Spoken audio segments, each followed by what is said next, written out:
Tuan-tuan dan puan-puan, saudara dan saudari sekalian, hari ini kita bakal menyaksikan sejarah tercipta. Sejarah yang akan merintis kepada politik baru, politik bertamadun dan politik yang lebih demokratik di bumi Malaysia kita. Bersama kita, dua tokoh politik muda yang kita jangkakan akan mencetuskan satu tsunami di dalam budaya politik kita dengan merintis debat pada malam ini.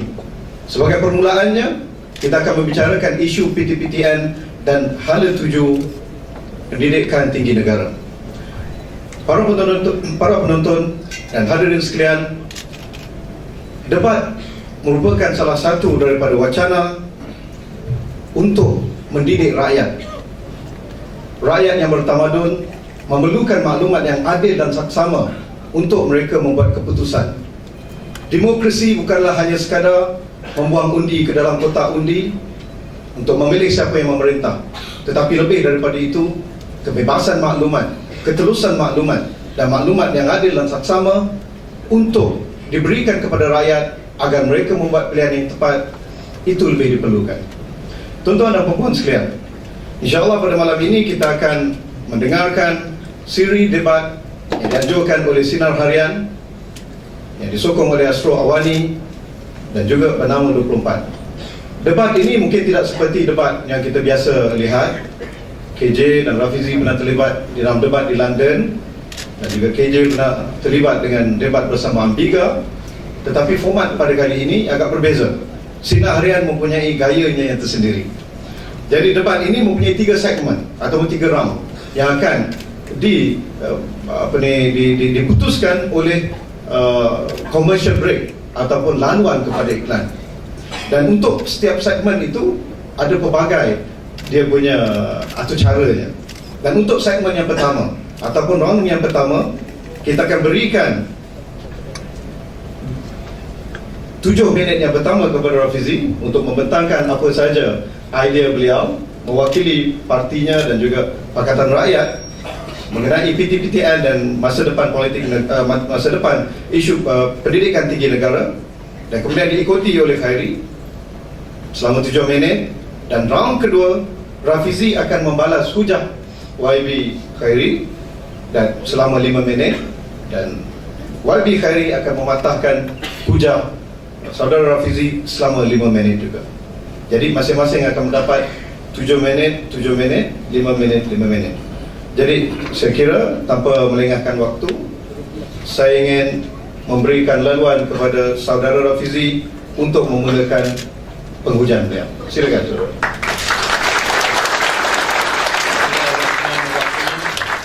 Assalamualaikum warahmatullahi taala wabarakatuh.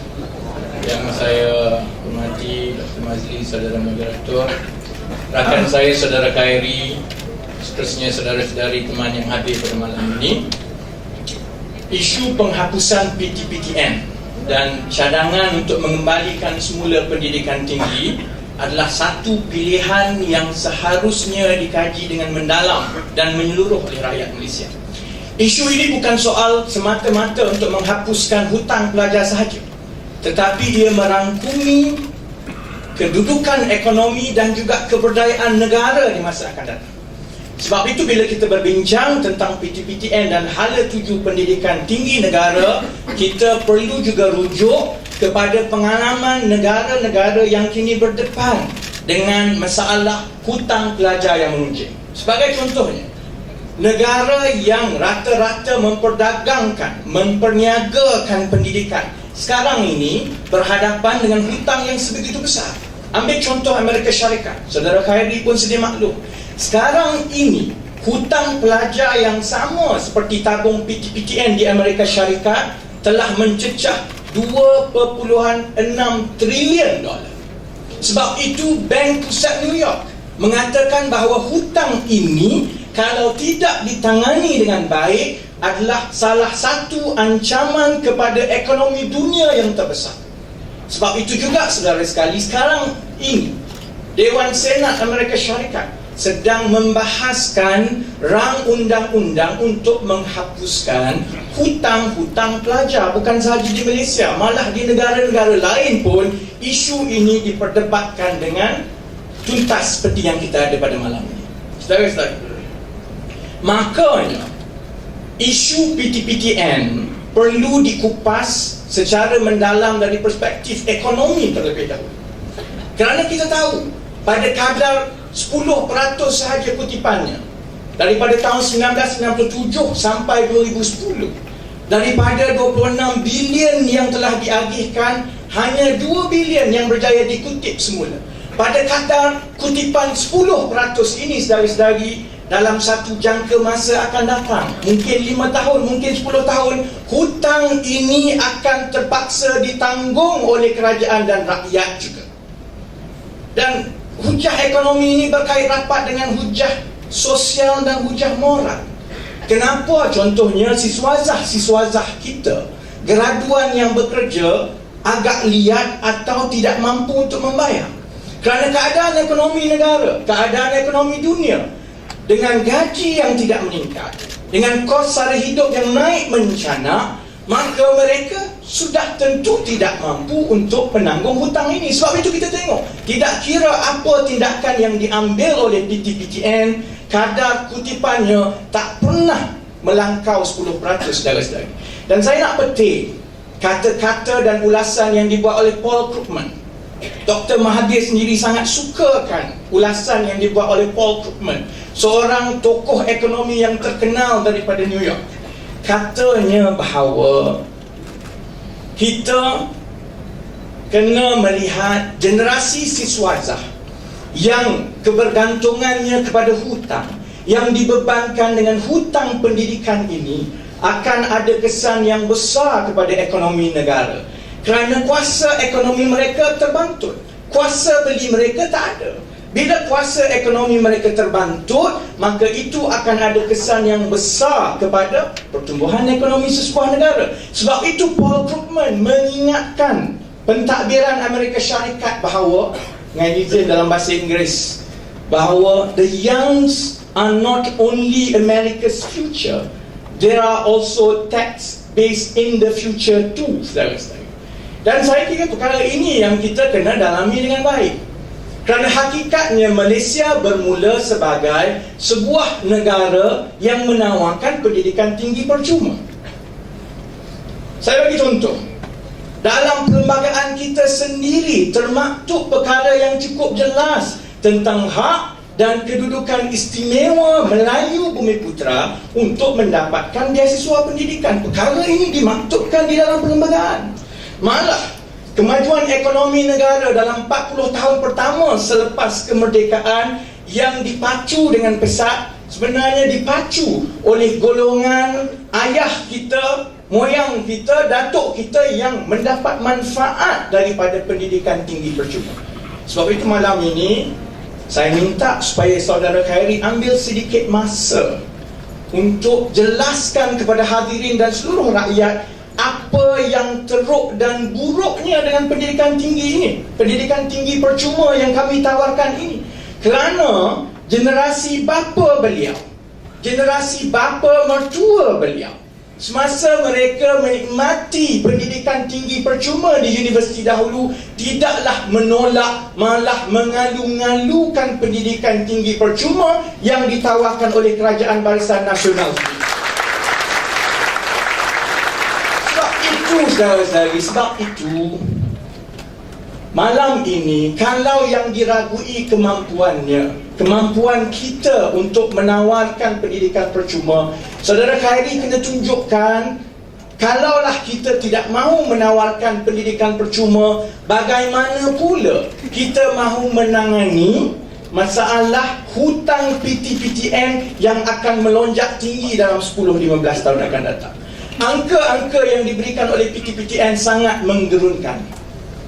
Tahun 2010, iaitu angka yang terakhir sekali yang disiarkan oleh PTPTN, tahun 2010 PTPTN meluluskan pinjaman sebanyak 6 bilion.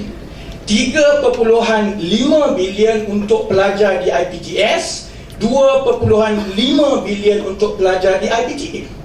Kalau kita tengok trend kelulusan hutang yang diberikan oleh PTPTN dalam tempoh masa 10 tahun 2001 sampai 2010, pertambahan tiap-tiap tahun jumlah hutang yang diluluskan ini untuk IPTA dia meningkat 11% tiap-tiap tahun. Okey, terima kasih saudara Fizi. Kita teruskan kepada YBKJ. Bismillahirrahmanirrahim. Assalamualaikum warahmatullahi wabarakatuh. Salam satu Malaysia. Terima kasih Dr. Moderator, Saudara Fizi, pihak Sinar Harian, tuan-tuan, puan-puan yang semati sekalian. Debat pada malam ini berpunca sebenarnya daripada kerisauan pihak Datuk Seri Anwar dan juga Pakatan Rakyat, khususnya Parti Keadilan Rakyat, bahawa sokongan orang muda terhadap mereka sudah merudum berasaskan kepada pilihan raya kecil bermula daripada Bagan Pinang. Statistik saluran muda semua sudah swing kepada Barisan Nasional. Oleh sebab itu, pada 22 hari bulan Mac yang lepas, Datuk Seri Anwar Ibrahim atas pentas ceramah di Lukut Negeri Sembilan telah memetik satu idea daripada awangan, iaitu untuk menghapuskan PTPTN. Dan sebulan selepas ceramah tersebut, barulah saudara saya, saudara Fizi, sebenarnya saya kesian sebab dia yang isi detail. Kemudian tidak dapat persetujuan daripada Pakatan Rakyat. Hanya satu dokumen saja yang Pakatan Rakyat setuju, iaitu buku jingga. Dalam buku jingga tak sebut penghapusan PTPTN. Dalam buku jingga sebut memansuhkan cat 1% saja. Itu saja dalam buku jingga. Malah saya percaya DAP amat risau dengan keborosan Datuk Seri Anwar. Baik, pada malam ini saya nak jawab. Pertamanya saya nak jawab apa yang disebut oleh saudara Fizi tadi. Yang pertama dia cuba buat perbezaan ataupun perbandingan antara apple dan rambutan. Dia cakap zaman arwah bapa saya pergi ke universiti menikmati pendidikan percuma. Zaman arwah saya pergi ke universiti, hanya satu saja universiti awam di Malaysia, itu pun Universiti Melaya di Singapura. Hari ini 20 IPTA. Hari ini 180,000 orang masuk IPTA tiap-tiap tahun. Puluhan politeknik, ratusan, ribuan, malah ribuan yang kita hantar beasiswa ke luar negara. Jadi janganlah buat perbandingan apple dengan rambutan yang sebenarnya tak relevan pada malam ini. Ya? Saya nak cakap soal masa depan negara kita, sebab disebut soal masa depan dan kemapanan idea mereka. Saya nak cakap soal kemapanan idea mereka. Ya, saya baca blog beliau dan pada malam ini saya nak tunjuk angka sebenar kos yang perlu ditanggung oleh kerajaan sekiranya dasar ini ataupun cadangan ini dilaksanakan oleh Kerajaan Pakatan Rakyat sekiranya na'udzubillah mereka menang dalam pilihan raya yang akan datang. Pertamanya, nak batalkan hutang PTPTN. Bukannya 23 bilion, saudara Fizi, saya cek PTPTN yang terkini adalah 30 bilion. Itu pertama. Nak hapuskan semua hutang PTPTN yang sedia ada. Yang kedua, dia nak bina 10 universiti baru. Ya, kos pembinaan setiap universiti 2 bilion berdasarkan kepada saiz universiti yang mana dia nak setiap tahun ada 10,000 enrollment baru. Jadi 20 bilion. Yang ketiga, kos pengurusan universiti-universiti tersebut. Ya, saya ambil saiz yang sama dengan saiz yang dicadangkan USM. Kos pengurusan kita buat staggered basis 31 bilion. Ya, ini kos yang kita nak tanggung ni kalau dilaksanakan dasar beliau. Dan kalau nama dia keadilan, takkan nak hapuskan hutang PTPTN saja. Hapuskanlah hutang MARA sekali. Hapuskanlah hutang Yayasan Negeri sekali. MARA punya hutang 2006-2012 adalah 4.7 bilion. Itu tak termasuk hutang zaman saya 90-an, 80-an dan sebagainya. Yuran yang dibayar oleh pelajar-pelajar yang tidak disubsidikan 20%. Kita kena belanja berapa? 6.4 bilion ringgit menampung yuran yang dibayar oleh pelajar-pelajar IPTA, sama ada melalui PTPTN ataupun melalui sumber mereka sendiri. Itu 6.4 bilion ringgit untuk 10 tahun. Yang ini yang paling istimewa. Saudara Fizi kata dalam cadangan dia nak bagi subsidi yuran kepada IPTS yang sepadan dengan yuran yang purata bagi kursus yang sama dekat IPTA. Maksudnya dia nak bagi subsidi juga kepada mereka yang ada di IPTS. Yang itu untuk 1.4 juta pelajar IPTS nak disubsidikan yuran mereka supaya sama dengan yuran di IPTA, akan menelan perbelanjaan sebanyak 60 bilion ringgit. Sara hidup, dia nak bagi percuma, bukan pinjaman, dia nak bagi sara hidup kepada semua yang layak. Saya kira-kira 25 bilion ringgit. Tuan-tuan dan puan, tambah pula kalau kita nak membiayai ini, perlu terbitkan hutang, bond kerajaan seperti mana yang dicadangkan oleh Saudara Fizi. Kita ambil kadar bunga 3.7%. Dalam 10 tahun kita kena bayar kos pembiayaan 6 bilion ringgit. Jumlah total, grand total yang dicadangkan oleh Pakatan Rakyat, bukan Pakatan Rakyat, Parti Keadilan Rakyat adalah kecing 185 bilion ringgit Malaysia. Bahagikan kepada 10, 18 bilion ringgit Malaysia. Kita tak boleh baca satu saja. Kita kena baca janji ini dengan janji-janji yang lain dalam buku jingga. Sebab ini soal kemapanan ataupun sustainability masa depan kerajaan kita. Contoh, nak hapuskan tol antara 30 hingga 50 bilion ringgit Malaysia, nak beli semua konsesioner. Penyelenggaraan tol 2 bilion setiap tahun. Wi-Fi percuma 1.2 bilion setiap tahun. Untuk membatalkan konsesi air di Selangor saja 15 bilion ringgit Malaysia. Nak meningkatkan royalti minyak 20% untuk Sabah, Sarawak, Terengganu dan Kelantan 12.5 bilion ringgit. Dan untuk menjamin pendapatan minimum RM4,000. RM4,000 sebulan untuk setiap keluarga yang ada di Malaysia. Worst case scenario 90 bilion ringgit Malaysia. Tuan-tuan dan puan, itu saja 170 bilion ringgit. Campur dengan 18 bilion ringgit cadangan hapuskan PTPTN dengan pendidikan percuma ini, jumlah dia 188 bilion ringgit Malaysia satu tahun. Belanjawan kita tahun ni berapa tuan-tuan dan puan? 233 bilion ringgit Malaysia. Tolak 188 bilion, semua janji bulan dan bintang Pakatan Rakyat ini, tinggal 45 bilion ringgit Malaysia. Nak bayar gaji kaki tangan awam tuan-tuan dan puan, 52 bilion ringgit Malaysia. Nak bayar gaji pun tak mampu. Negara kita akan menjadi negara yang muflis. Tak percaya negara boleh menjadi negara yang muflis? Tak percaya negara boleh jadi negara yang bankrupt? Tengok negara Greece di Eropah, negara yang sudah muflis. Dan untuk pengetahuan Saudara Rafizi, negara Greece juga antara sebilangan kecil negara yang bagi pendidikan tinggi secara percuma. Terima kasih.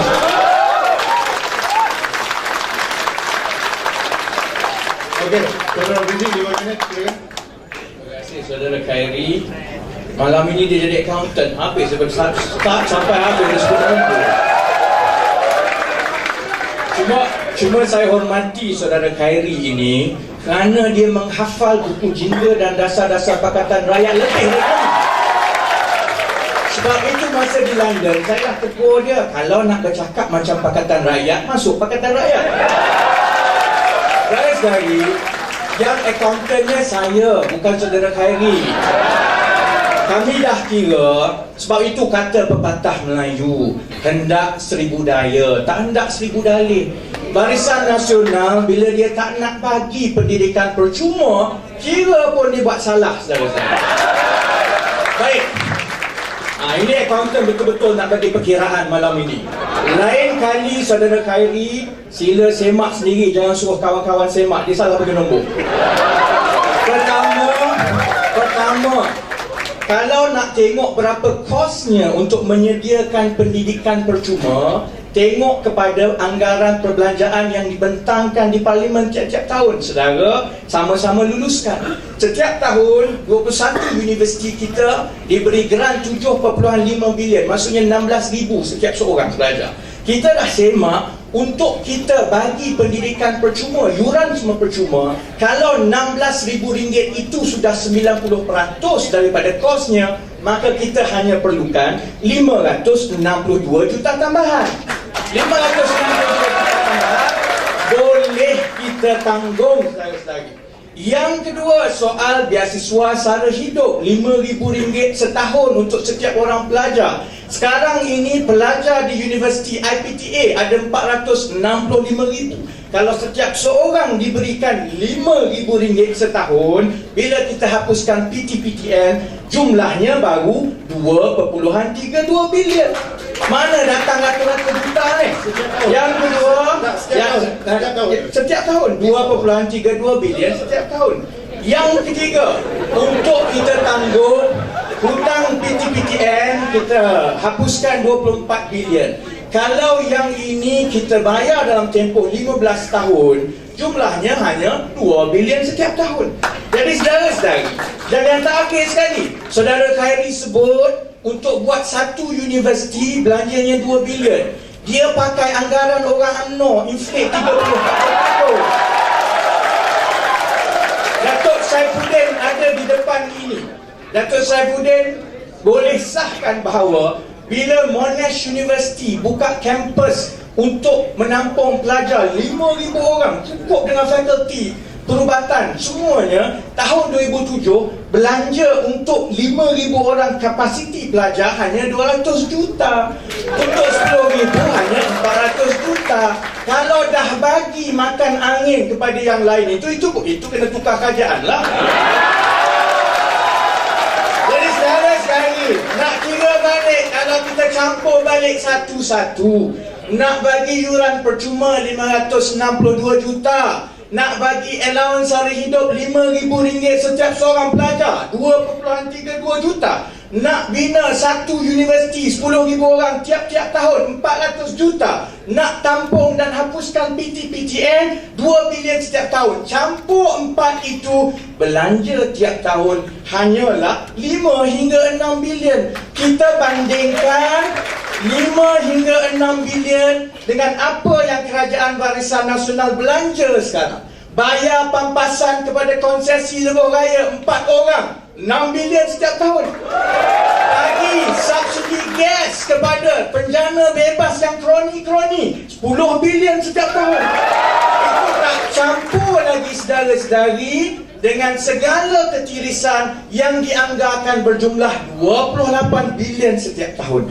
Sebab itu kita kata nak 1000 daya, tak nak 1000 dalih.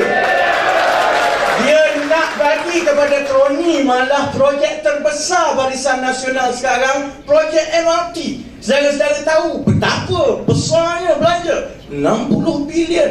60 bilion dibayar dalam masa 15 tahun, belanjanya 5 bilion ringgit tiap-tiap tahun. Kalau kita boleh belanjakan puluhan bilion untuk kroni 4-5 orang kawan-kawan baik Barisan Nasional, kenapa kita tak boleh belanja 6 bilion untuk jutaan rakyat di luar? Okey, 5 minit. Terima kasih Dr. Mazli. Accountant ni memang dia cerdik lah. Dan bila kita tengok kegawatan ekonomi di Amerika Syarikat, syarikat seperti Enron yang bankrupt dan sebagainya, punca dia semua accountant, yang sebelum semua kos dan sebagainya. Baik, saya nak pergi kepada angka-angka yang dibangkitkan oleh saudara Rafizi tadi. Yang pertamanya saya nak memperhalusi saya punya angka-angka. Dia ada angka dia, saya ada angka saya juga, ya.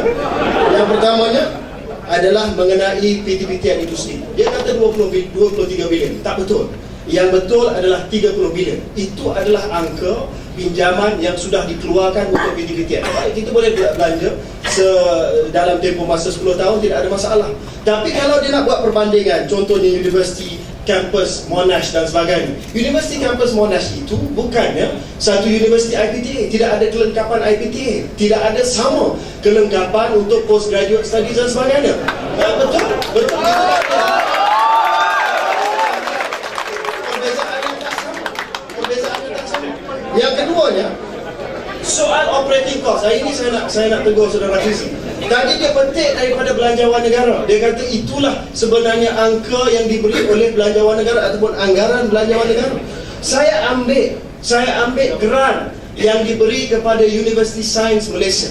Saya ambil grant yang diberi kepada Universiti Sains Malaysia oleh kerana kemasukan intake Universiti Sains itu adalah sama seperti universiti yang dicadangkan oleh saudara Rafizi, iaitu 10,000 pelajar tiap-tiap tahun. Untuk menjadi 40,000 pelajar, dia punya enrollment ataupun dia punya kehadiran pelajar, ya.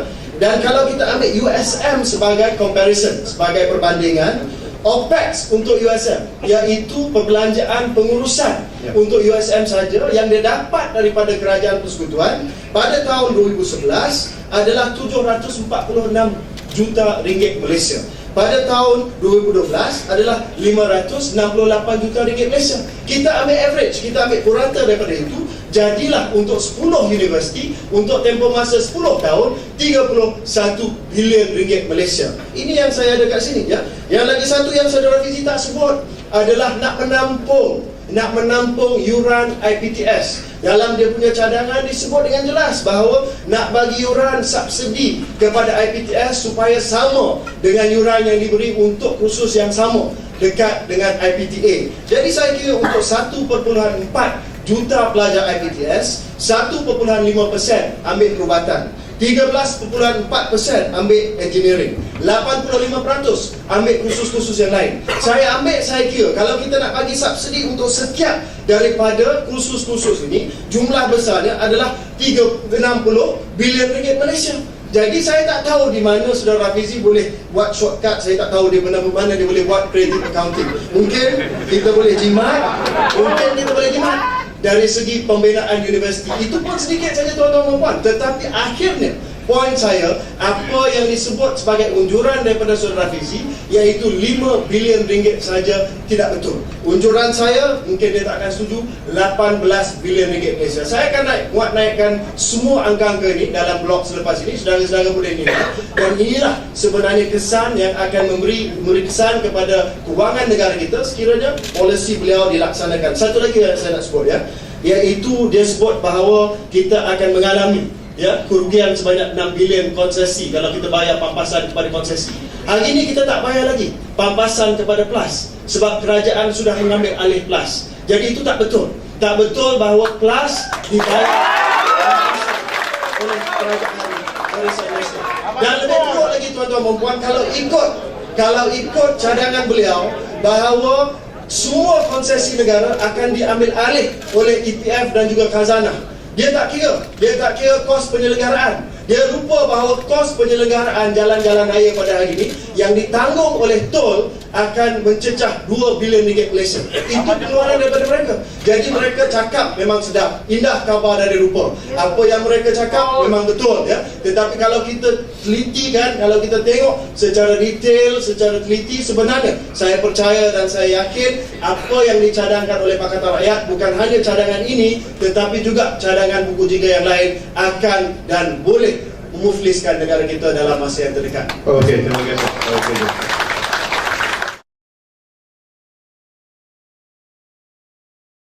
Para hadirin dan juga penonton di rumah yang masih setia bersama kami, dan berlalu sudah pusingan pertama, hujan-hujan bernas telah dibentangkan dan kita telah dengar pada kedua-dua pihak angka yang pelbagai yang saya tidak pasti siapa ikut angka-angka tersebut.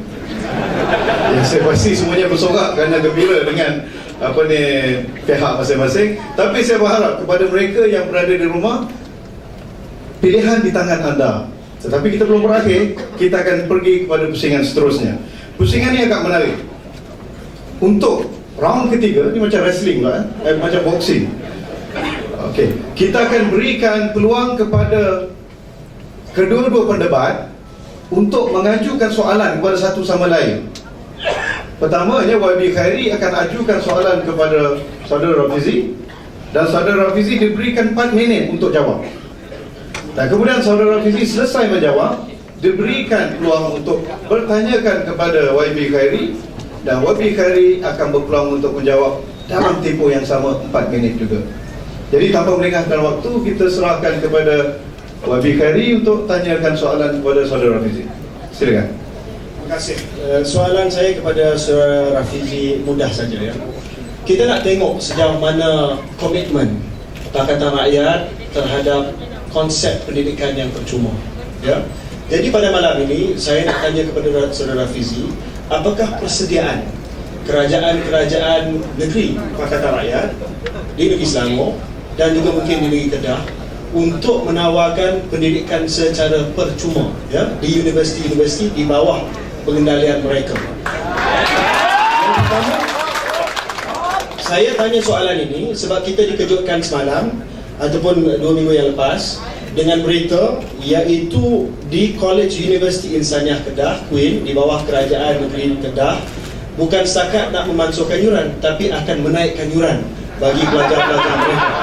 Jadi ini jelas tidak menepati konsep yang dibawa oleh saudara Rafizi pada hari ini. Tapi memang betul lah, mungkin Kedah ni sebab dulu pun dia Okey, sokong aku okey, ya. sorry. Satu lagi soal ni, start sikit lagi. Sudah seminit. Kita berikan kepada Rafizi untuk jawab. Okey. Assalamualaikum, selamat kembali. Soal pendidikan tinggi ini pertamanya saudara Khairi cukup jelas. Ia soal antara persekutuan dan juga negeri. Jadi kita tahu siapa yang sepatutnya menanggung perbelanjaan untuk pendidikan tinggi. Kerajaan persekutuan, bukan kerajaan negeri. Jawapan saya kepada saudara Khairi mudah sahaja.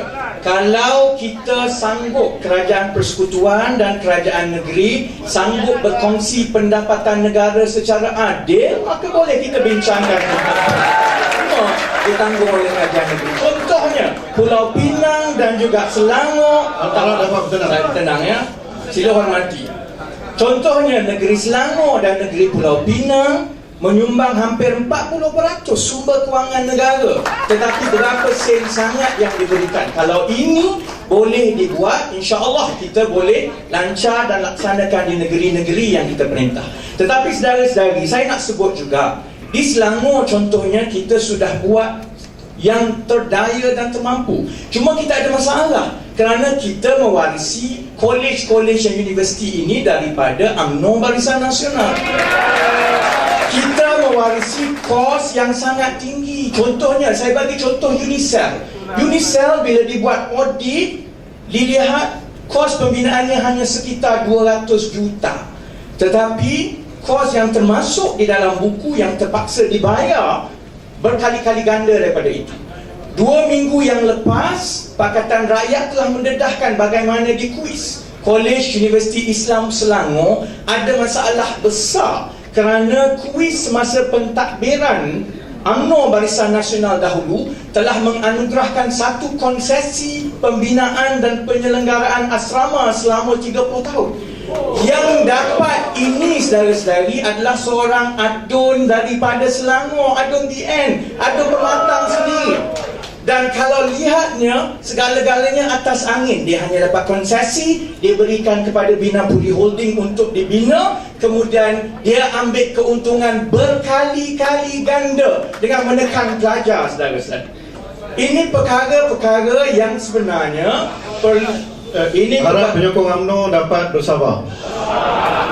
Dan juga penyokong Pakatan Rakyat. Ini perkara-perkara yang saudara Khairi saya mohon bawa kembali kepada Kerajaan Barisan Nasional. Kerana janji kita di Selangor kepada pelajar-pelajar di Kolej Universiti Islam Selangor, kalau Adun Permatang itu sanggup secara sukarela membatalkan perjanjian dia yang menekan pelajar dengan harga berkali-kali ganda, esok juga kita boleh turunkan yuran. Terima kasih. Okey, terima kasih. Dan sila berikan soalan anda kepada saudara KJ. Saudara Khairi, antara tahun 2004 dan 2008, ketika Tun Abdullah Badawi adalah Perdana Menteri Malaysia, saudara adalah penasihat utama beliau. Pada ketika itu juga, di antara tahun 2004 hingga 2008, Kerajaan Barisan Nasional telah mengambil wang Petronas sebanyak 237 bilion, iaitu lebih daripada separuh segala jumlah wang yang pernah diberikan oleh Petronas kepada kerajaan dari tahun 1974 hingga 2010. Soalan saya, daripada jumlah 237 bilion itu, berapa yang dibelanjakan untuk pelajar, berapa yang dibelanjakan untuk pendidikan tinggi, berapa beasiswa baru yang diberikan menggunakan wang Petronas, dan apakah sejauh manakah wang itu yang dibelanjakan demi kebajikan pendidikan? Okey, saudara KJ. Terima kasih. Saya bahagikan jawapan saya kepada dua. Satu, respons tadi ya. Tadi saudara Rafizi kata kalau tak nak buat 1000 dalil, kalau nak buat 1000 daya, ya, 1000 daya. Apa yang disebutkan tadi, bahawa saya cabar beliau untuk mengurangkan yuran secara simbolik, tak payah menghapuskan yuran, tak nak buat macam-macam dalil. Kata disebabkan konsesi daripada Kerajaan Barisan Nasional dan UMNO, ya. Saya nak bagi tahu tuan-tuan dan puan, dalam buku jingga mereka, mereka kata kalau menang hari ini, mereka akan batalkan semua konsesi besar untuk IPP syarikat yang buat penajaan ataupun yang buat penjanaan elektrik. Disebut bahawa dalam buku jingga kalau menang, dia akan batalkan semua kontrak gas subsidi untuk IPP syarikat yang buat penjanaan kuasa. Kalau dalam buku jingga boleh buat janji yang begitu gah bahawa esok menang akan batalkan kontrak. Ini kontrak kecil College Universiti Islam Negeri Selangor pun tak boleh batal. Dah ada kuasa sebagai kerajaan negeri. Kalau berani janji bahawa sanctity of contract, mereka boleh merombak perjanjian yang lebih besar yang melibatkan syarikat penjanaan elektrik. Ini pula kontrak yang kecil pun tak boleh buat. Tolak balik kepada Barisan Nasional. Inilah yang bermaksud kalau tak nak buat 1000 dalil. Itulah kerajaan Pakatan. Menjawab soalan tadi, kita konsisten. Saudara Rafizi pun tahu bahawa semenjak 2003 sampailah ke hari ini, di mana sumbangan daripada Petronas, royalti, cukai, dividen Petronas meningkat dengan begitu mendadak. Dia pun tahu bahawa jumlah yang dibelanjakan, jumlah total yang dibelanjakan untuk pendidikan pun meningkat, ya. Setiap tahun pendidikan merupakan sektor yang terbesar dalam belanjawan negara dalam bahagian sektor sosial. Jadi tidak ada apa-apa tomahan yang saya rasa boleh tempias kepada muka Barisan Nasional. Pendidikan antara item dalam belanjawan negara daripada dulu sampai sekarang yang diberi keutamaan dalam belanjawan negara. Okey, harap kenal penyokong PR. Wah, sudah jawab? Okey. Saya cukup seronok dengan YBKJ. Dia boleh bagi, bukan sekadar menepati waktu, tapi boleh menjimatkan waktu. Okey, kita bagi kepada round keempat. Bukan mudah untuk pendebat menepati waktu. Jadi saya berikan penghormatan kepada kedua-dua mereka yang boleh menepati waktu. Okey. So, round keempat ni saya rasa yang paling menarik. Kenapa? Saya akan berikan soalan kepada mereka. Soalan ini kita akan mulakan dengan Rafizi, dan Rafizi akan diberikan waktu. Soalan mula kepada Khairi. Khairi akan diberikan waktu 5 minit saja untuk menjawab soalan saya yang amat mudah ni. Tak susah.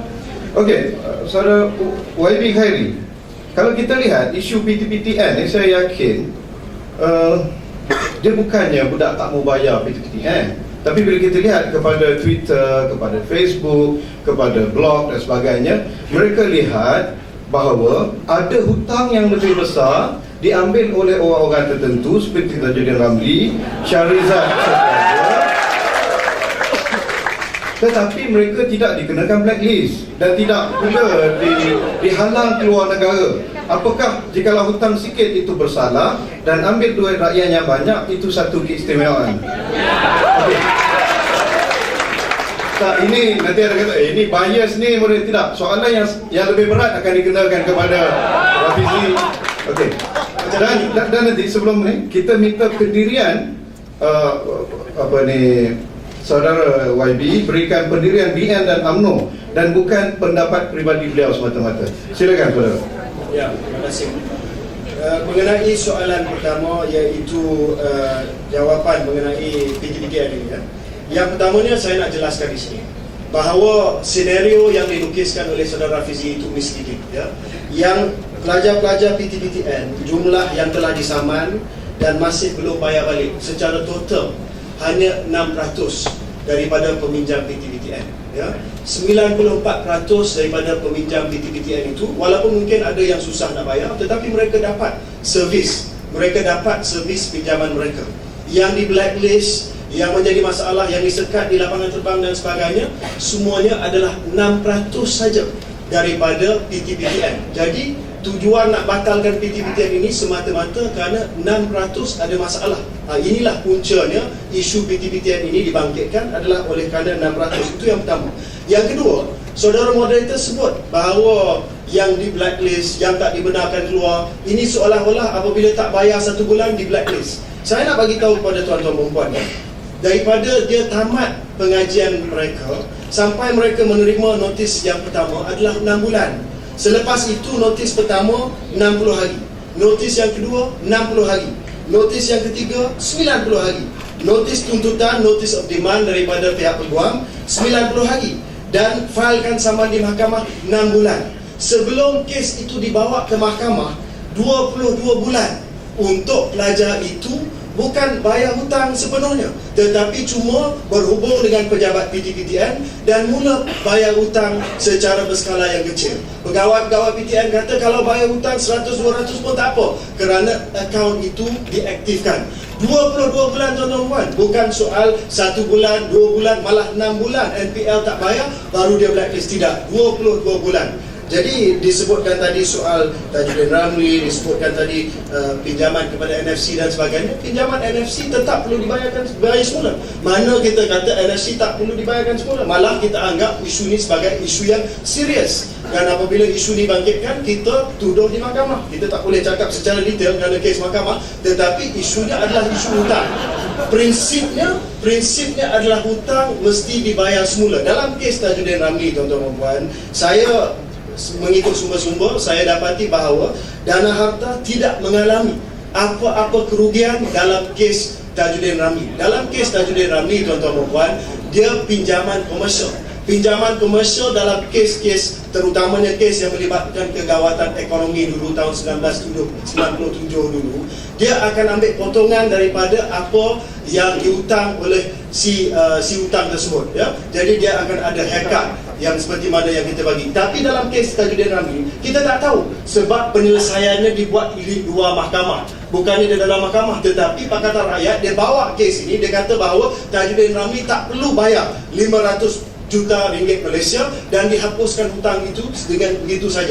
Dia tak ceritakan bahawa mungkin ada penyelesaian di luar mahkamah yang menyebabkan beliau membayar sebahagian daripada hutang tersebut, ataupun ada hutang-hutang yang lebih daripada 500 juta ringgit itu yang sudah dibayar. Dan untuk makluman tuan-tuan dan puan, Dana Harta yang kutip hutang lama daripada krisis kewangan ini ada kadar kutipan sebanyak 60%. Jadi kadar kutipan mereka jauh lebih tinggi daripada agensi-agensi di Korea, di Indonesia dan juga di Thailand. Apa yang kita buat dalam kes Tajudin Ramli, saya percaya adalah untuk kita mencapai penyelesaian, dan saya yakin bahawa Dana Harta tidak mengalami kerugian dalam kes Tajudin Ramli. Okey, terima kasih. Okey, saudara Fizi, kalau kita perasan tadi YPKJ ada timbulkan isu. Dia kata apa yang cuba dibawa mengenai penghapusan PTPTN, pendidikan percuma, ini bukan dasar PR, tapi dasar PKR. Dia tak ada dalam buku jingga. Kenapa DAP dan PAS tidak ada keputusan bersama dalam isu ini? Adakah ini hanya langkah populis menjelang PRU 13 untuk PR meraih atau PKR meraih undi golongan muda? Dan lebih menarik lagi, bagaimana pula kedudukan Supremo PKR Anwar Ibrahim yang dulunya sendiri terlibat di dalam penubuhan tabung PTPTN?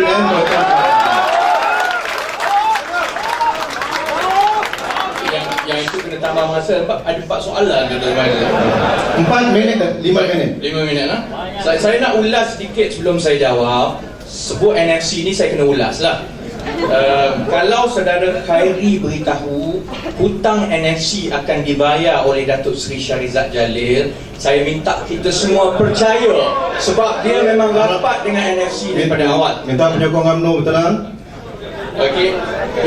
Yang kedua pula ialah tadi saya dengar panjang lebar saudara Khairi seolah-olah menjadi peguam Tan Sri Tajudin Ramli. Cuma saudara tak jawab soalan yang paling penting yang ramai orang muda nak tahu. Kenapa bilis kita tekan dan senarai hitam, tetapi jerung kenyang dan terlepas? Soalan Dr. Mazli tadi kembali kepada soalan yang pertama tentang dasar. Kononnya ini hanya dasar PKR. Kita ada wakil-wakil Garda PAS di depan, termasuk Dr. Zulkifli yang bersama-sama mengubah dasar dalam Pakatan Rakyat. Saya boleh sahkan dan saudara-saudari boleh lihat dan semak semua kenyataan akhbar yang dibuat bersama oleh Majlis Pimpinan Pakatan Rakyat. Dasar pendidikan percuma adalah dasar yang didukung sepenuhnya oleh Pakatan Rakyat.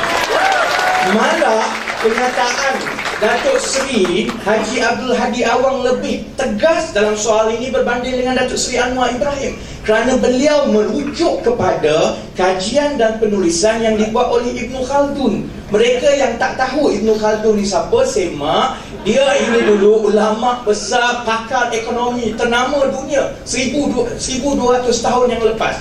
Ibn Khaldun menulis dalam kitabnya secara jelas bahawa pendidikan ini adalah satu pelaburan. Bila kita sediakan pendidikan bagi kesejahteraan dan bagi khidmat pendidikan ilmu kepada masyarakat, masyarakat yang lahir adalah masyarakat yang berilmu dan terpelajar. Masyarakat ini jugalah yang akan melaburkan kembali wang dan membesarkan ekonomi.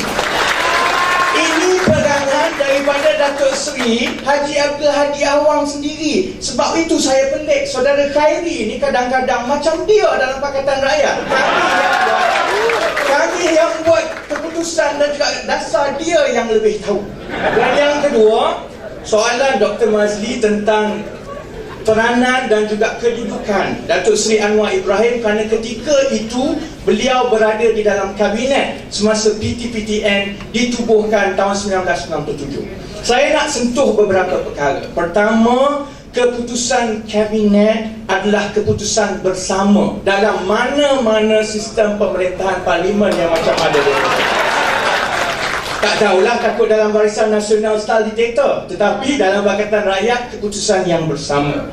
Yang kedua, saudara-saudari, semasa PTPTN diubah tahun 1997 dahulu, tujuannya bukanlah seperti yang ada sekarang. Saudara Khairi boleh semak, tujuannya mengikut handset yang disebut oleh Datuk Seri Najib sendiri di Parlimen adalah untuk membantu golongan yang nak ke universiti, tetapi bukanlah untuk menyemarakkan tumbuhnya institusi pengajian tinggi swasta seperti yang ada sekarang. Sebab itu dalam 8 tahun pertama, kebanyakan daripada pembiayaan PTPTN ini pergi kepada IPTA. Itu memang tujuan asalnya. Tetapi bermula tahun 2005 hingga sekarang, pembiayaan IPTS yang meningkat dan mengatasi pembiayaan IPTA kerana perniagaan pendidikan telah diperniagakan. Dan PTPTN ini menjadi modal yang menyebabkan pendidikan diperdagangkan yang menyusahkan rakyat, saudara-saudari. Jadi, kalau moderator nak tanya apa kedudukan Datuk Seri Anwar dulu dan sekarang, keadaannya dah berbeza. Seperti juga saudara Khairi. Memang dalam UMNO Barisan Nasional yang memperkenalkan dan memperjuangkan ISA dan AUKU, tetapi kedudukan beliau sekarang berbeza juga. Beliau yang paling lantang di dalam Barisan Nasional yang mahu menghapuskan ISA dan AUKU. Apa beza beliau? Apa beza Datuk Seri Anwar Ibrahim? Keadaannya dah berbeza. Okey, terima kasih saudara Binti. Okey, kita pergi kepada soalan seterusnya. YB Khairi. Ada yang berpendapat bahawa IPTS yang melata di Malaysia merupakan pihak yang paling banyak menikmati natijah dari pelaksanaan PTPTN, selain daripada penuntut itu sendirilah. Dan jikalau dihapuskan PTPTN, maka IPTS adalah pihak yang paling teruk akan mengalami kerugian. Kalau ikut kenyataan Datuk Saifuddin, dia kata 60 IPTS yang akan gulung tikar. Tetapi Datuk Ahmad Maslan lagi sedap, dia kata 500 IPTS yang akan gulung tikar. Saya pun tak tahu yang mana benar. Boleh saudara Khairi terangkan kepada kita tentang fenomena ini? Silakan. Terima kasih kepada Tuan Moderator. Saya nak pergi kepada apa yang disebutkan tadi, iaitu perbandingan antara IPTA dan IPTS. Memang betul kalau kita tengok dari segi amount keseluruhan yang diberi kepada IPTS dan IPTA, nilai pinjaman PTPTN itu lebih banyak diberi kepada IPTS dan bukannya IPTA. Tetapi bagi saya itu angka yang tidak menceritakan gambaran yang sebenar. Gambaran yang sebenar bukannya nilai. Sebab kalau kita tengok dari segi nilai, sudah pastinya nilai IPTS jauh lebih besar. Sebab dia punya yuran lagi tinggi daripada yuran IPTA. Kalau di IPTA, tuan-tuan dan puan, kita hampir memberi pendidikan percuma. 80% daripada yuran di IPTA disubsidikan oleh Kerajaan Barisan Nasional. Disubsidikan oleh kerajaan.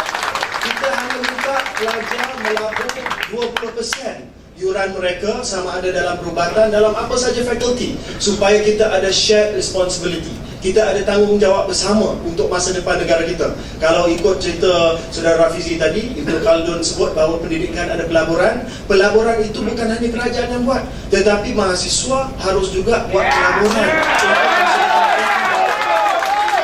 Mahasiswa adalah golongan yang terpelajar. Mereka ada earning potential. Takkanlah mahasiswa, tuan-tuan dan puan, tidak mau menyumbang kepada masa depan negara. Duit yang itu bagilah kepada kawasan luar bandar, bagilah kepada kampung, bagilah membina sekolah dan universiti dan jalan kampung, tuan-tuan dan puan. Tak maaf ya. Ini adalah keutamaan yang kita bagi. Jadi saya nak balik kepada apa yang disebutkan tadi. Dia kata, oh semua pergi kepada IPTS, jauh lebih besar pergi IPTS daripada IPTA. Memang betul. Nilai contohnya 2011 PTPTN, amount yang dikeluarkan untuk IPTS 2.7 bilion ringgit. Nilai yang dikeluarkan untuk IPTA 2.2 bilion ringgit. Bezanya tak banyak. Tetapi dari segi jumlah pelajar yang dibiayai oleh PTPTN, tuan-tuan dan puan, IPTA 123,000 pelajar yang kita hantar melalui PTPTN ke IPTA. IPTS cuma 76,000 saja, hampir separuh.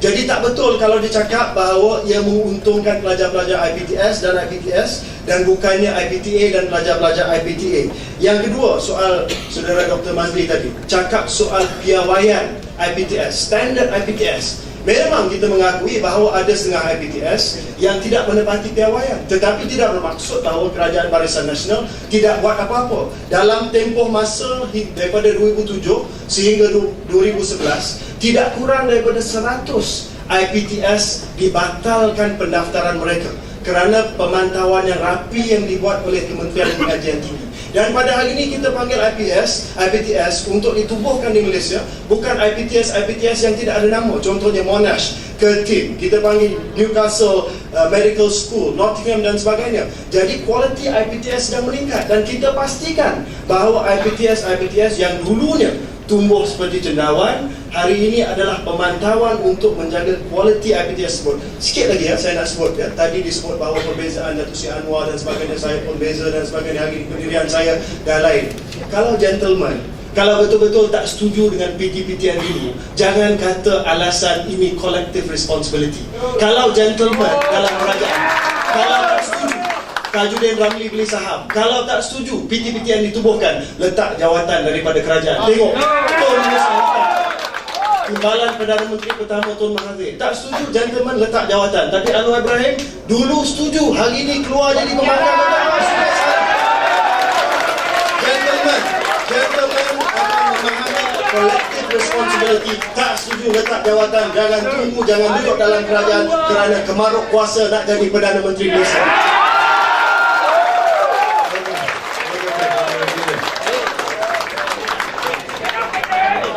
Wah, dia semakin menarik ya.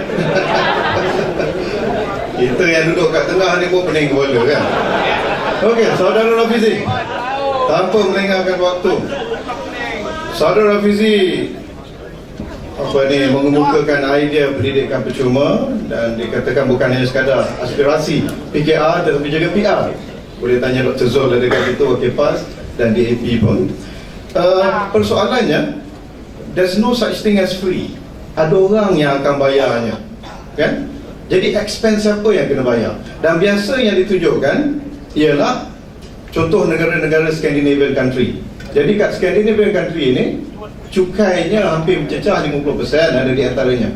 Tetapi dalam satu waktu, kalau kita lihat kesan daripada itu, nisbah tertiary education atau golongan pendidikan tinggi di kawasan Scandinavian country daripada 70 hingga 100% golongan pendidikan tinggi Cuma dia terpaksa dibayar dengan cukai yang tinggi. Ini menurut Human Development Report yang NDP 2011 kan. Persoalannya, Saudara Fizi, adakah ini merupakan masa depan negara? Kita terpaksa bayar cukai yang lebih tinggi untuk pendidikan percuma, ataupun PR ada blueprint sendiri untuk pendidikan tinggi negara di masa depan? Silakan. Terima kasih Dr. Mazli. Soal bila kita merancang untuk menawarkan pendidikan percuma, macam Saudara Khairi juga kami dah kira. Cuma saya nak perbetulkan daiyah atau persepsi bahawa pendidikan percuma terutamanya yang disediakan di negara-negara Skandinavia itu datang dengan cukai yang tinggi. Saya dah tahu soalan yang akan timbul, jadi saya pergi ke kedutaan Finland. Dr. Mazli, saya nak sebutnya Finland adalah negara yang top 2, 2 teratas di dunia dari segi kualiti pendidikan, dari segi perbelanjaan pendidikan, dan juga Finland menawarkan pendidikan percuma daripada tadika sampailah ke PhD. Kadar cukai, peratusan cukai peribadi di Finland, kita kena setara, apple to apple. Kita tak boleh sebut yang cukai teratas banding dengan kita. Kita ambil bagi pendapatan RM200,000 ke atas. RM200,000 ke atas, di Malaysia cukainya 26%. Di Finland untuk RM200,000 ke atas cukainya hanya 21.5%.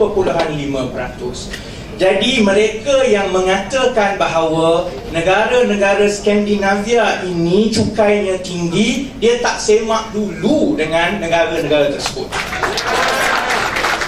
Sebab soal dia bukan soal meningkatkan cukai untuk kita tawarkan pendidikan percuma. Soalnya ialah membandingkan pendapatan negara, perbelanjaan negara, dan yang paling penting soal keutamaan yang diletakkan oleh sesebuah kerajaan. Di negara-negara seperti Finland, Denmark dan Norway, mereka meletakkan pendidikan daripada tadika sampai ke universiti sebagai keutamaan nombor 1. Bila yang ini jadi keutamaan, maka mereka letakkan wang dan dana yang mencukupi. Sebab itu bila kita tengok peratusan perbelanjaan pendidikan tinggi berbanding dengan saiz ekonomi, percentage of higher education spending out of GDP, Malaysia hanya 0.83% bagi tahun 2011. Turki yang bagi pendidikan percuma, dia boleh bagi pendidikan percuma sebab dia membelanjakan 1% daripada kekayaannya untuk pendidikan percuma, pendidikan tinggi. Dan Finland, negara yang diiktiraf sebagai negara yang paling baik pendidikannya dan diberikan secara percuma, perbelanjaan tiap-tiap tahun sebagai peratusan daripada kekayaan negara adalah 1.6%. Adakah Finland lebih kaya daripada kita? Tidak. Finland ini adalah sebuah negara yang hanya ada satu produk yang orang kenal, Nokia. Itu pun dah nak habis dah sekarang, kalah dengan BlackBerry contohnya. Tapi sebab disiplin untuk membangunkan pendidikan percuma, mereka tiap-tiap tahun apabila dibuat senarai negara yang terbaik, Finland berada di atas. Sebab itu doktor, bila kita bandingkan pendapatan negara dan juga perbelanjaan negara dan soal keutamaan, masalah Malaysia, keutamaannya diberikan kepada projek-projek besar. Itu masalahnya. Saya nak ulang yang Tun Abdullah Badawi sendiri sebut masa dia mula-mula dilantik jadi Perdana Menteri. Dia kata Malaysia is a country with first world infrastructure but third world mentality. Kita, Malaysia ini sibuk membina infrastruktur bangunan besar, tetapi mentaliti rakyatnya masih lagi mentaliti negara ketiga. Yang itu ditunjukkan di dalam peruntukan perbelanjaan kita tiap-tiap tahun. Kerana memang sebahagian besar daripada perbelanjaan kita perginya untuk membina bangunan, untuk buat projek, tambah jalan dan sebagainya. Sebab itu kita yakin doktor, last 1 minute, bila kita tengok kekayaan negara tiap-tiap tahun, kita ada 181 bilion ringgit pendapatan. Kita pinjam 40 bilion ringgit untuk kita dapat belanjawan yang saudara Khairi sebut tadi 220 bilion. Tetapi rakyat juga tahu, kalaulah negara kita ini berjimat, hapuskan rasuah, buat tender terbuka, dengan mudah kita boleh selamatkan 30 bilion tiap tahun, yang boleh kita gunakan 5 bilion tiap-tiap tahun untuk menampung pendidikan percuma tanpa sedikit pun kita naikkan peratusan cukai. Sekian. Okey, terima kasih.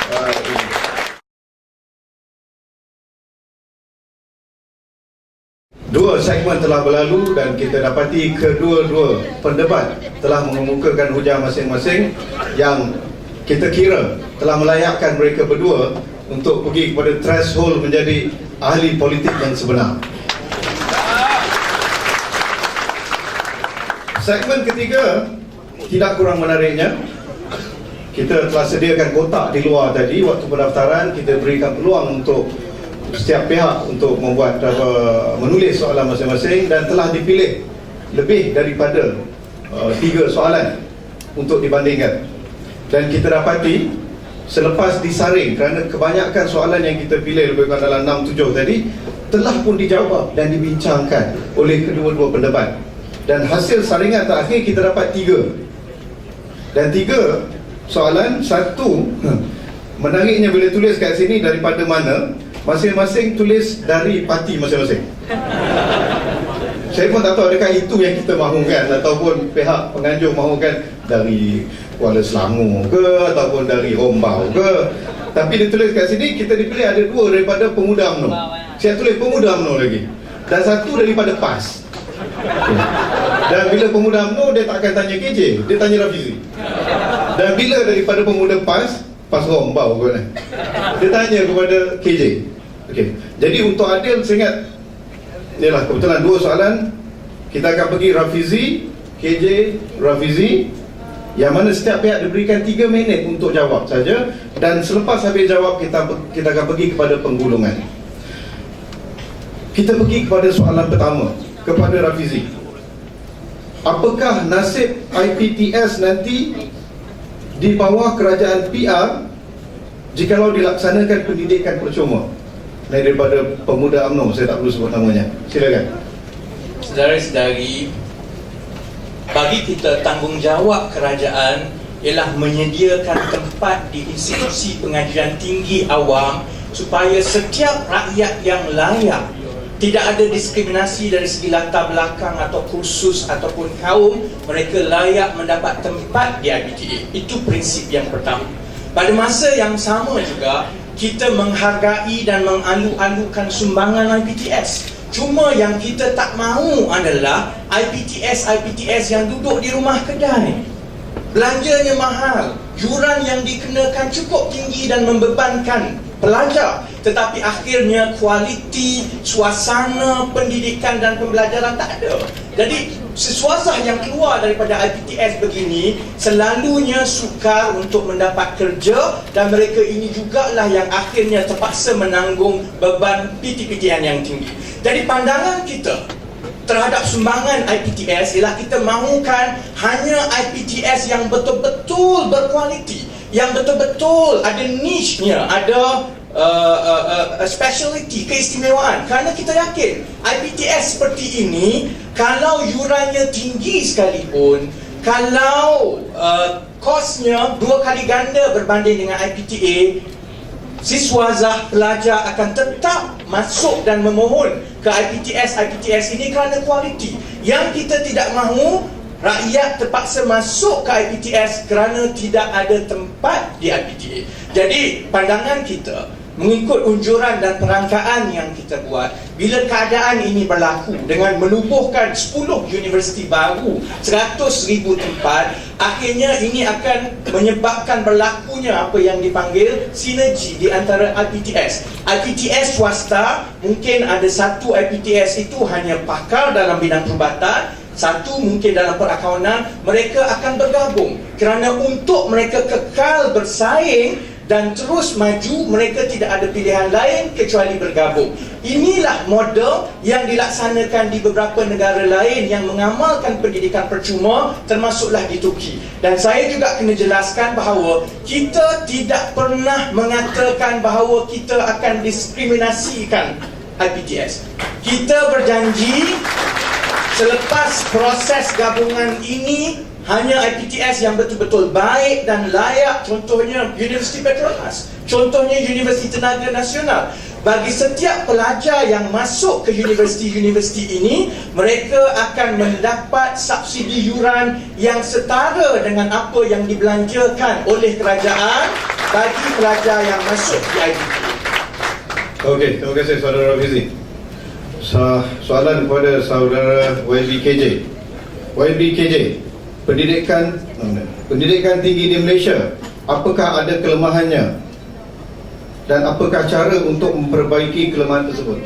Silakan. Yang pertamanya saya nak perbetulkan saudara Fizi sikit. Selalu disebut bahawa Turki bagi pendidikan percuma, Turki bagi pendidikan tinggi percuma. Tapi tuan-tuan dan puan, baru-baru ni pelajar-pelajar mahasiswa di Turki telah berdemonstrasi membantah kenaikan yuran universiti. Jadi contoh tu kena betul. Kalau ada masalah, saya perkenalkan saudara Fizi kepada Google. Senang dan mudah. Tuan-tuan dan saudara sekalian, kalau kita cakap soal hala tuju pendidikan negara, dia bukan terbatas kepada PTPTN. Kerajaan kita melaksanakan banyak perubahan daripada 2-3 tahun yang lepas yang diperkenalkan roadmap untuk pengajian tinggi untuk memastikan bahawa pendidikan negara kita, tinggi negara kita dapat dimantapkan lagi. Yang pertamanya, kita bagi autonomi kepada universiti. Sekarang ini universiti seperti Universiti USM, Apex University dan 4 lagi universiti research diberikan autonomi untuk memilih Naib Chancellor mereka, diberi autonomi untuk memilih fakulti mereka, diberi autonomi untuk menentukan peruntukan yang dibelanjakan, diberi autonomi untuk pilih pelajar-pelajar yang dapat masuk ke dalam universiti tersebut. Dan kalau kita nak cakap soal autonomi bagi pelajar-pelajar yang begitu lama menjadi perjuangan kata-kata pihak termasuk diri saya sendiri yang meminda AUKU pada hari ini untuk membenarkan pelajar-pelajar bebas untuk politik, bukannya kerajaan Pakatan Rakyat tetapi tidak lain tidak bukan kerajaan Barisan Nasional juga. Kita memperkukuhkan kurikulum di peringkat IPT. Kita telah semak semula 2,500 kursus dan program yang ada di IPTA. Sebab dulu katakan bahawa ketidakbolehpasaran pelajar-pelajar IPTA. Pada hari ini oleh kerana kebolehpasaran, marketability pelajar-pelajar IPTA itu ataupun mahasiswa di peringkat universiti awam itu sudah menjadi satu bidang hasil utama ataupun MKRA, Kementerian Pengajian Tinggi. Oleh sebab itu kebolehpasaran pelajar-pelajar ini sudah meningkat sampai 75% daripada graduan ataupun siswazah kita akan dapat cari kerja dalam 6 bulan selepas mereka keluar daripada universiti. Antara yang lain juga, kita pastikan kualiti tenaga pengajar kita meningkat. Kita nak pastikan bahawa menjelang tahun 2015 kita ada 18,000 tenaga akademik yang berkelayakan PhD. Menjelang tahun 2023, 60,000 tenaga akademik di peringkat IPTA yang ada sekurang-kurangnya doktorat ataupun PhD di kalangan ataupun sebagai kelayakan mereka. Ini semua adalah usaha untuk memperbaiki pendidikan dan pengajian tinggi kita. Dan juga kita tak lupa, jangan kita hanya tertumpu kepada golongan yang terpelajar yang boleh masuk ke universiti. Bukan semua orang boleh masuk ke universiti, tuan-tuan dan puan. Kita kena ingat juga aliran yang alternatif tak disebut langsung oleh Pakatan Rakyat, iaitu pendidikan vocational, technical yang tercicir daripada SPM. Saya tahulah Pakatan Rakyat nak jaga elit, ya, tetapi kita cakap soal mereka yang tercicir daripada SPM. Kerajaan kita akan menyediakan 90,000 tempat baru dalam college community. Saya tahulah saudara Rafizi menghina college community, dia kata college yang ada di rumah kedai ni siapa nak pandang. Tapi kebanyakan college community termasuk college community Rembau di kawasan saya ada di rumah kedai. Ramai daripada mereka datang daripada pelajar-pelajar yang miskin, yang tak ada peluang, yang tercicir daripada SPM. Inilah college yang ada di rumah kedai ini. Tetapi inilah yang akan angkat martabat mereka yang tercicir daripada SPM.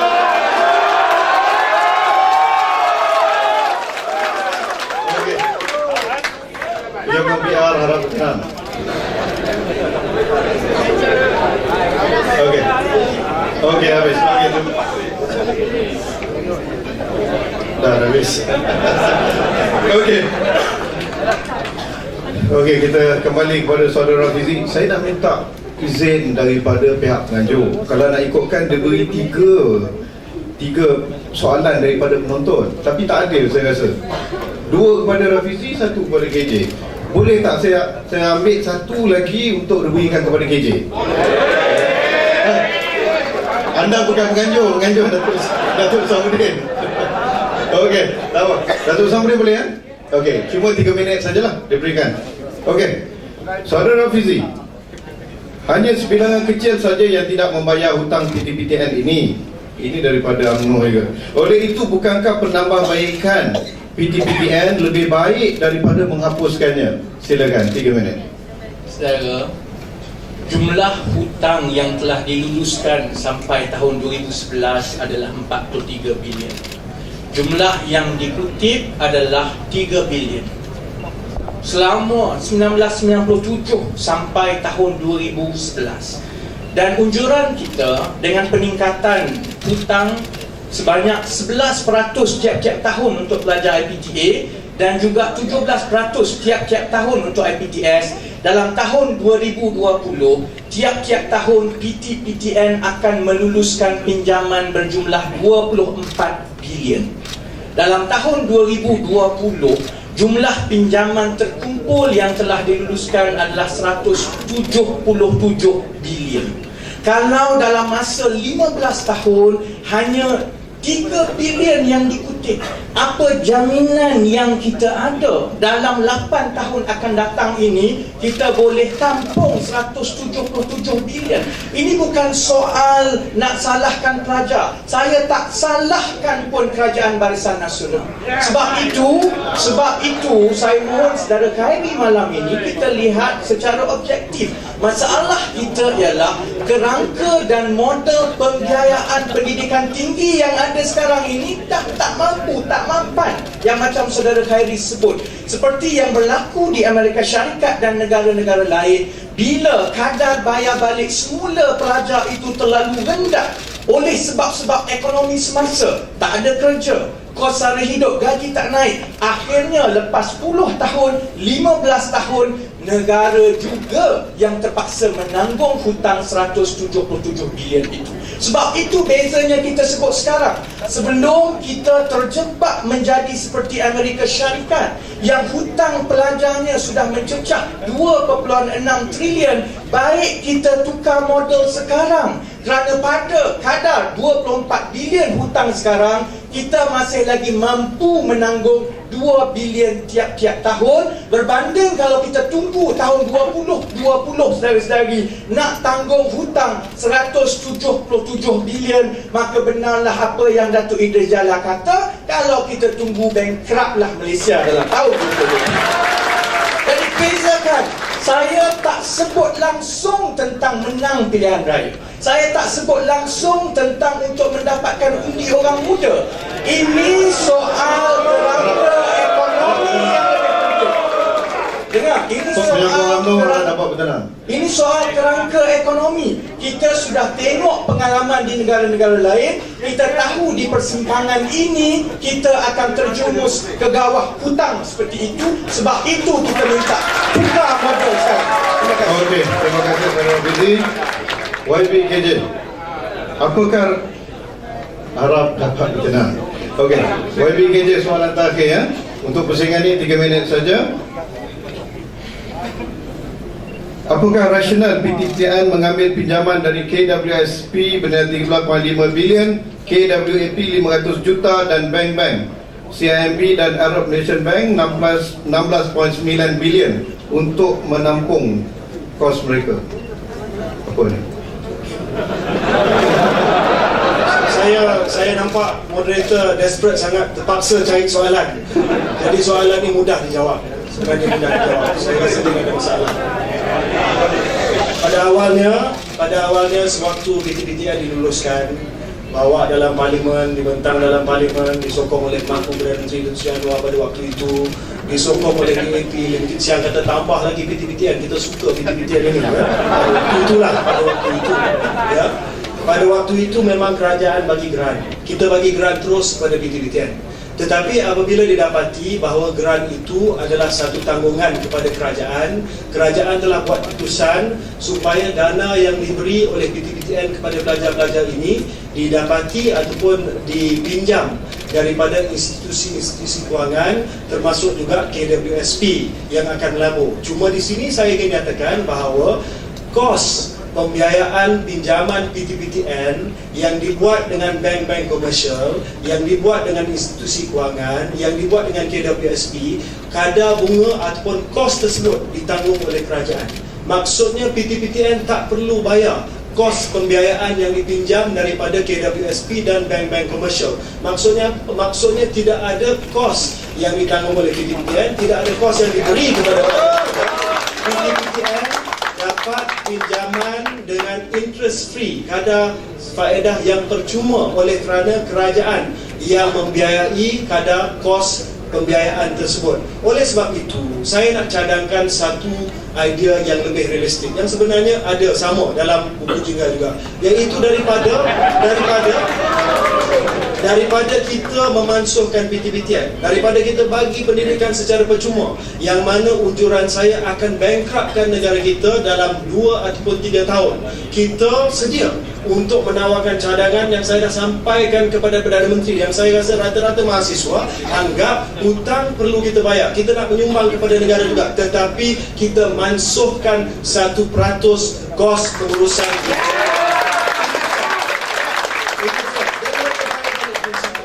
Saya rasa apa yang disebut tadi, masalah di mereka syarikat dan sebagainya, tidak disebut soal pemansuhan hutang, sebab mereka tahu hutang itu adalah hutang. Yang disebut sekarang ini, yang Presiden Obama sendiri kata adalah untuk memastikan bahawa Stratford Student Loans itu kenaikan kadar bunga interest rate ditangguhkan. Itu saja, bukan pemansuhan. Jadi tuan-tuan dan puan, kita kena faham bahawa PTPTN kita kena buat cadangan yang realistik, yang tidak akan memudaratkan masa depan negara kita, yang akan meringankan beban di kalangan student, dan saya percaya inilah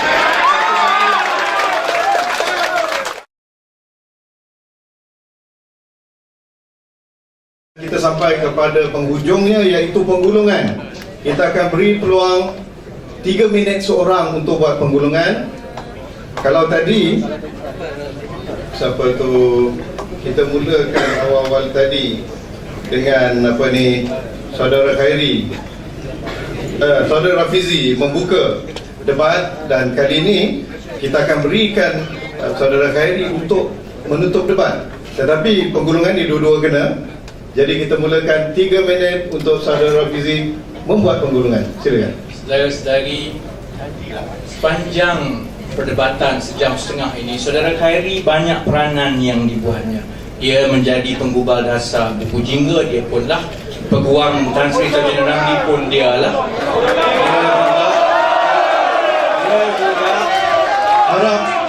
Harap kedua-dua penyokong PR dan UMNO dapat mengawal langsung yang tidak dijawab oleh saudara Khairi adalah persoalan kerangka hala 7 pendidikan tinggi. Beliau sebut tentang PTPTN. Hanya untuk hari ini, yang kita bawa ialah dalam tempoh 8 tahun, hutang PTPTN yang terpaksa ditanggung oleh negara adalah 177 bilion. Kalau kadar kutipan itu tidak berubah sampai sekarang, hanya 10% setiap tahun, bagaimana tahun 2020 nanti bila kita berdepan dengan beban hutang ini? Sebab itu Pakatan Rakyat syorkan kita perlu menilai kerangka pendidikan tinggi secara objektif. Saudara Khairi langsung tak menjawab soalan itu. Beliau sebut segala perkara remeh-temeh, titik bengih, tetapi 8 tahun lagi beliau tidak ada jawapan bila kita berdepan dengan hutang tersebut.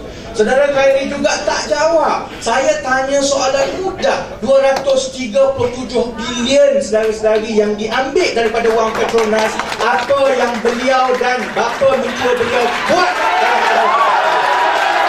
Dia tak jawab sampai sabar.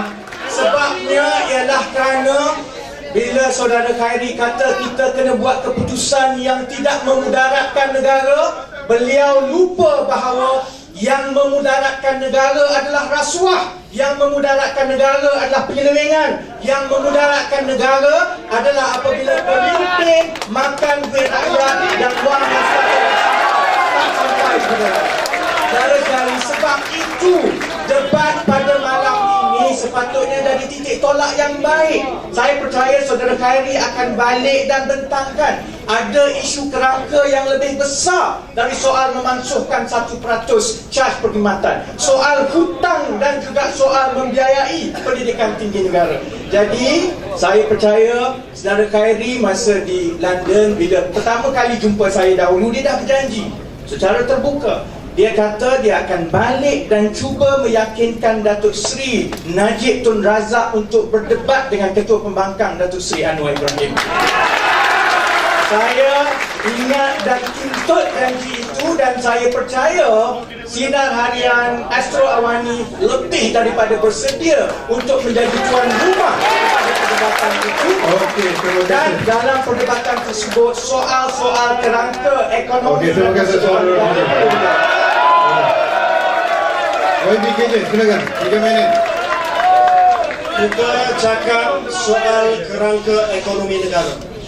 Disebut oleh saudara Rafizi tadi, hutang yang akan meningkat 10 tahun yang akan datang. Bagaimana rakyat dan mahasiswa akan bayar hutang tersebut?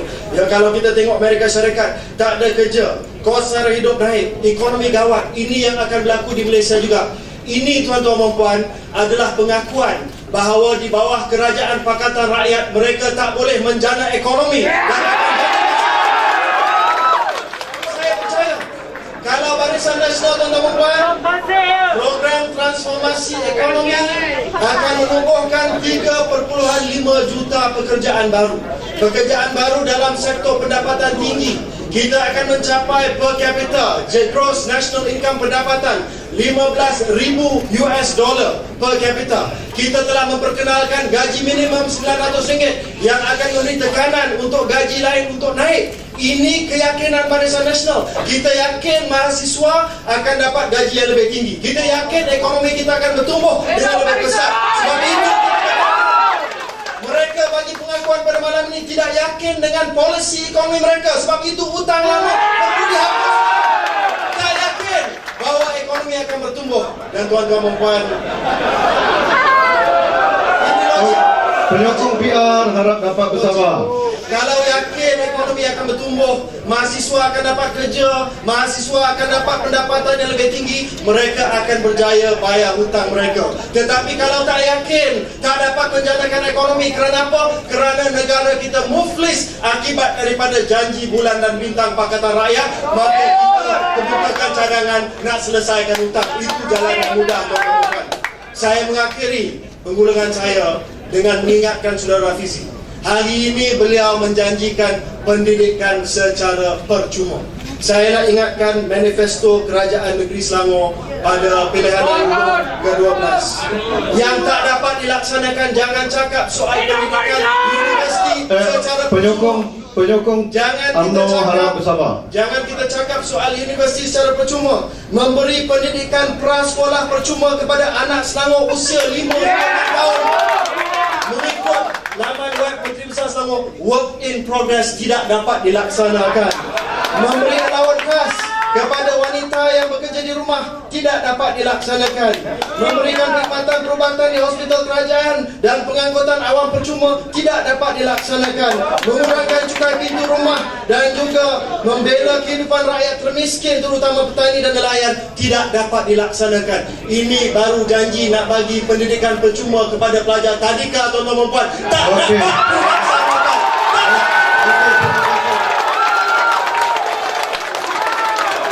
Okey. Ya, penyokong UMNO, penyokong PR harap dapat bersabar. Tunjukkan kepada penonton di rumah anda semua bertamadun. Anda semua telah matang. Okey. Okey, terima kasih kita ucapkan sekali lagi. Penyokong UMNO harap saya tak perlu lagi sekali lagi gesaan tersebut.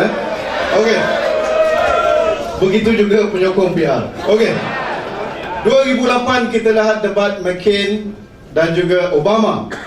2010 debat UK election antara Gordon Brown, Nick Clegg dan juga David Cameron. Kita menantikan 2012 debat PM di antara Datuk Seri Najib dan juga Datuk Seri Anwar Ibrahim menjelang PRU 13. Saya yakin satu pertanyaan kepada anda semua, penonton yang berada di Dewan dan tentu yang berada di rumah, adakah kita telah bersedia? Adakah kita telah matang? Adakah kita mampu?